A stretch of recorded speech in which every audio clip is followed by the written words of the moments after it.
किल्ला बांधणे हे साधं काम नाही, अगदी साधं काम नाही. एक दगड नुसतं बसवायचा तिथं तर तो घडवायला लागतो. दगड कुठल्या तरी खाणीतनं काढावा लागतो आधी तिथे. महाराष्ट्रात दगडाची कमतरता नाही हे एक चांगली गोष्ट आहे त्याच्यातली. परंतु तो घडवावा तर लागतो, बसवावा तर तिथं लागतो, न्यावा तर लागतो, ट्रान्सपोर्टेशन लागतं ना. राजगड ही त्यांची पहिली राजधानी की जिथे शिवाजीराजे 24 वर्ष राहिले. त्या सह्याद्रीचं एक उत्तुंग शिखर आहे राजगड. म्हणजे 24 वर्ष शिवाजीराजांनी राजगडावर काढली.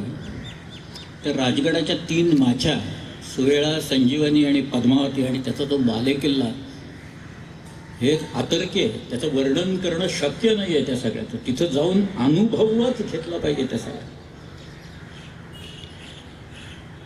पण मी एक साधा हिशोब केला. म्हटलं आपल्याकडं हा जो दगड आहे सगळा सह्याद्रीतला त्याला डेक्कन ट्रॅक्ट म्हणतात किंवा बॅसॉल्ट म्हणतात. म्हटलं याची स्पेसिफिक ग्रॅव्हिटी किती आहे बाबा म्हणून आमचे जिओलॉजिस्ट आहेत त्यांना विचारलं. ते म्हणाले 2.7 आहे. म्हटलं ठीक आहे आपण ॲव्हरेज काढू, अगदी 1.7 धरू. आणि राजगडाला लागलेला दगड साधारण किती आहे याचा आपण एक हिशोब काढू. म्हणून मी एक साधा सोपा कमीत कमी म्हटलं अंदाज करायचा, जास्ती करायचा नाही, कमीत कमी एवढा तरी दगड लागलेला आहे बाबा. किती दगड लागला असेल राजगडाला. एक किल्ला बांधला शिवाजीराजांनी, नंतर किल्ल्यांच्या शृंखला निर्माण केल्या त्यांनी. पण केवळ राजगड या एका किल्ल्याला, त्या 3 माच्यान बालेकिल्ल्याची तटबंदीला जो दगड लागलेला आहे तो किमान 3 लाख टन दगड लागला. कुठून आणला दगड माहीत नाही, इथं काही माइन्स नाही. कुठनं काढला, आणला काही पत्ता नाही. लोक किती लावले कामाला माहिती नाही. पण एक पत्र आहे, गमतीदार पत्र आहे म्हणून मी सांगतो. हा जो बाजी सर्जाराव जेधे होता ना, कान्होजी जेधेंचा मुलगा, त्याला काही राजपूत लोक त्रास देत होते. काहीतरी भांडण झालं असेल. बरं यांच्याकडे एक एकता होता, सर्जारावांच्याकडे सगळ्यात मोठ्या एकता म्हणजे आमचे शिवाजीराजे त्याच्या बाजूने होते सगळे. तर हा बाजी सर्जाराव त्या राजपूत लोकांना परस्पर दमदाटी करतोय बरं का. तो म्हणतोय तुम्ही माझं ऐकत नाही आहात आणि तुम्ही मला त्रास देताय. हे तुम्ही इथे माझी क्षमा मागितली नाही तर मी शिवाजी महाराजांना जाऊन सांगेन हे लोक असं करतात म्हणून. आणि मग महाराज काय करतील, महाराज तुम्हाला राजगडाला नेऊन धोंडे व्हायला लावतील असं लिहिले त्या कागदात. राजगडावर नेऊन धोंडे व्हायला लावणे ही एक शिक्षाच होती त्यावेळेची. असं एक काय ते बांधकाम कसं काय केलं, कडेच्या टोकावरचं बांधकाम, 3-3 ओळींचं बांधकाम त्याच्यातलं अजूनही शिल्लक आहे. 350 वर्षानंतर पडलेलं नाही आहे. वर्तमानपत्र उघडलं, TV लावला की एक इमारत पडताना दिसते आपल्याला त्याच्यानुसार. तसं नाही आहे ते कुठेही, पक्क बांधकाम आहे. म्हणून ते सगळे लोक म्हणतायत, युरोपियन लोक म्हणतायत जिंजीचा किल्ला शिवाजीराजांनी ज्या वेळेला घेतला. जिंजी कुठे माहिती आहे का? जिंजी मद्रासच्या दक्षिणेला 150 किलोमीटरवर किल्ला आहे जिंजी. चंद्रगिरी, कृष्णगिरी आणि राजगिरी असा मिळून त्याला प्रत्येक किल्ल्याला तटबंदी आहे. आणि जिंजीला पूर्णपणे मोठी तटबंदी त्याच्यात. एक गाडावरनं जाईल एवढं पॅरापेट वॉल आहे ते जिंजीची. तिकडे चंजी म्हणतात त्याला. तो जिंजीचा किल्ला शिवाजीराजांनी घेतल्यावर पहिल्यांदा त्यातला बराचसा भाग पाडून टाकला आणि नवीन बांधला. पॉंडिचेरी त्यावेळेला आपल्याकडे होती बरं का. पॉंडिचेरी शिवाजी महाराजांच्याकडे. तिथनं फ्रेंच लोक आले, एक झेरमॅ नावाचा वकील आला आणि त्यांनी जो रिपोर्ट लिहिल्यानंतर त्याच्यात त्याने असं लिहिलं आहे की Shivaji has conquered the fort of Gingee and he has demolished the earlier fortification and he has started the new construction of the fort. The bastions are so strategically placed that the fort appears to be constructed rather by the European engineers than the Indians.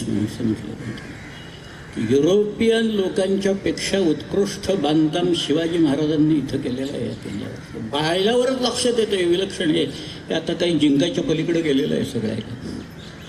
म्हणजे हे सगळे लोक इंग्रज किंवा French लोक स्वतःच्या दुर्गाच्या बाबतीत, त्या जिब्राल्टरच्या बाबतीत तर काय, रायगडाला जिब्राल्टर ऑफ द ईस्ट म्हणताय तिकडे येऊन त्याच्यात म्हणून की जिब्राल्टर अभेद्य आहे तर खडक जिब्राल्टरचा. स्पेनच्या ह्याच्यात येत होतं, मी पाहिला आहे तो लांबून जहाजावरनं पाहिला आहे मी. गंमत म्हणजे आपल्याकडं सह्याद्रीतनं उतरायला खूप वाटा आहेत खाली, कोकणात उतरायला.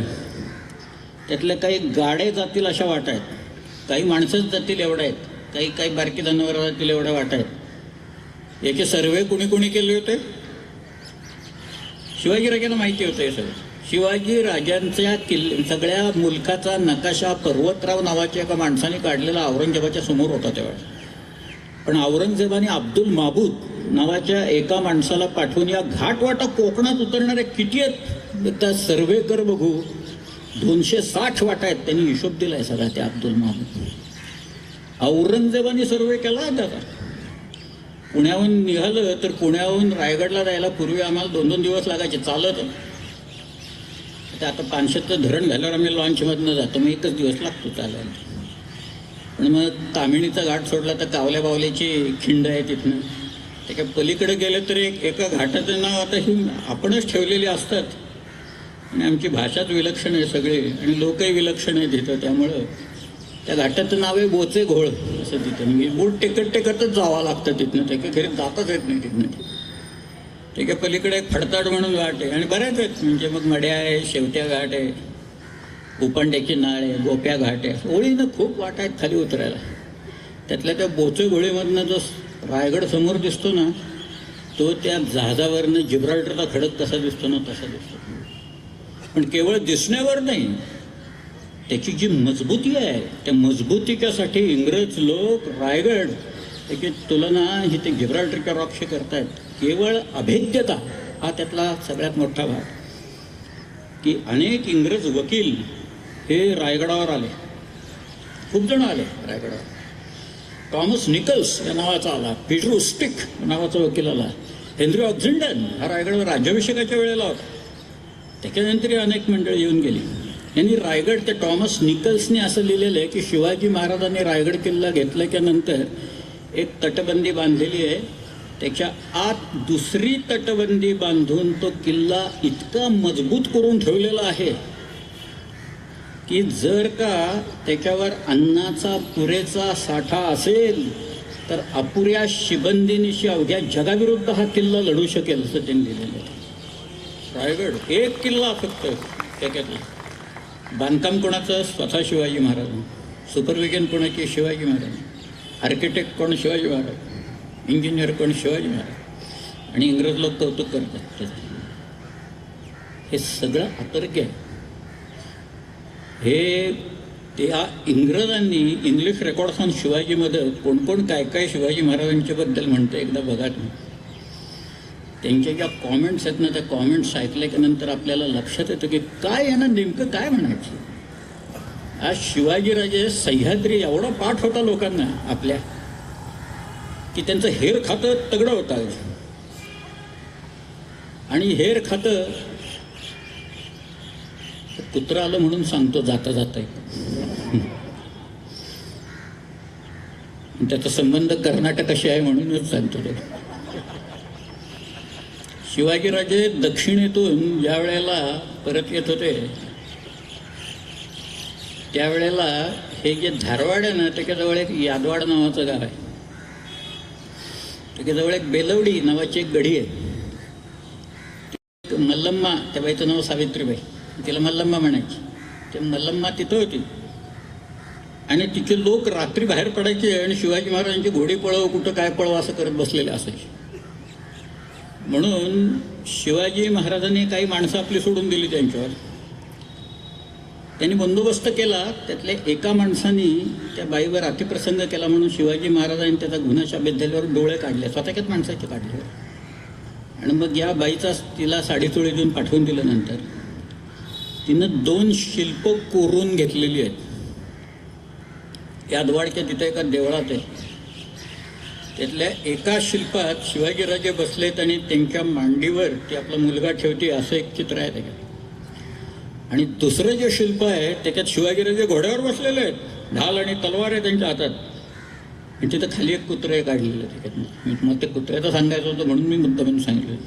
एक कुत्रा आहे ते काय आता ते कुणाचं आहे वगैरे काही कल्पना नाही, पण त्या शिल्पात शिवाजी महाराजांचे कुत्रे त्या बाईने काढलेले आहेत.